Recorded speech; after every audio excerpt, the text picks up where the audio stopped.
What do you think one of the biggest problems is when siblings inherit a home? Probably not what you think. It's not always the ones that argue. Sometimes it's the ones that all get along great and everyone is nice. Now, the challenge with being nice is that sometimes there's no urgency in the situation. That's exactly what happened through one of the clarity calls that I recently had. This family inherited a home in Encinitas, and all of the siblings were pretty well to do. They all had their own homes. They all had finances in order. So they didn't feel any pressure. The challenge is that since all of these people were so successful, they forgot to do something. They forgot to pay their insurance on the home that they inherited. They also forgot to include that the home was now vacant. So if something would have happened to the home, like if it caught on fire or if there was some major catastrophe, it may not have been fully covered. Once they caught this mistake, it was because one of them stopped by to check the mail and found out that the insurance had been canceled. Turns out it had been several months since any of them forgot to pay that bill. They forgot to pay a couple others, but that was the big one. And I get it, life gets busy and we all forget things. But what we don't realize is that sometimes when we think that we have more time than we actually do, we don't realize the cost of waiting. That's exactly one of the things that we look over on the clarity call. Whether you're busy or have all the time in the world, it's important to know what your options are. And sometimes thinking that you can just hold on to the home indefinitely ends up costing you more than you realize, especially if things like insurance ends up costing you more than you expect. And just think about it.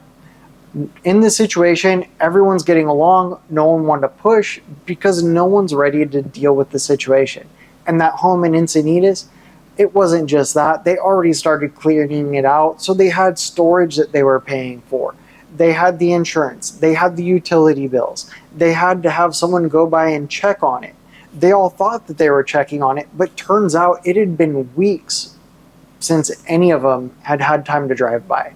And that's exactly what happened when one of them reached out to me and said, "Hey Scott, we're all getting along, we're not fighting, we just don't know what to do, and we realize that we're forgetting a few things.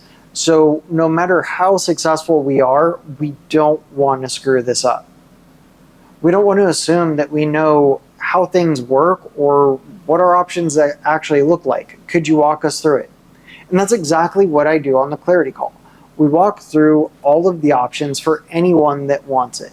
The reason why I do this isn't to sell more homes. It's because I went through this myself when I inherited a home at a young age. And I wish that I had the resources that I created for someone so that people like you don't have to go through what I went through, so that it's easier for you.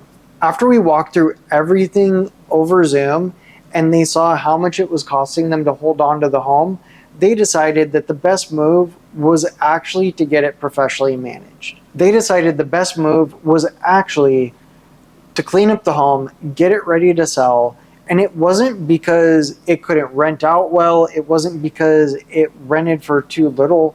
It was because this home was worth a lot of money.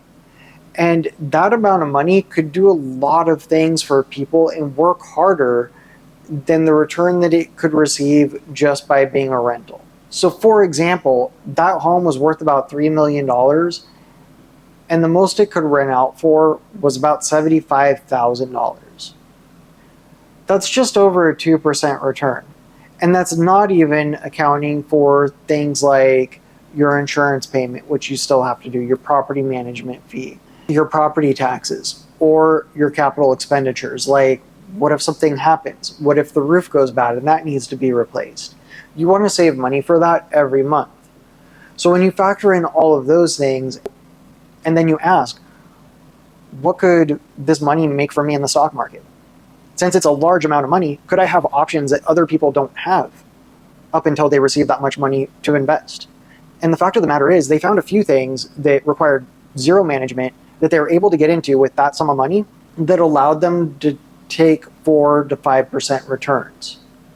The three of them were able to split up their money, figure out which worked best for them, and get them to where they wanted to be in life. They all still got along. They were all amicable getting it done. This just made it so that they could take a step in the direction, stop forgetting things, and allow the money to work for them in greater ways. So just imagine what your future could build if you knew your options and how that could achieve your goals. Curious to see how this works for you? It's easy. Just click the link in the description below to book your free clarity call.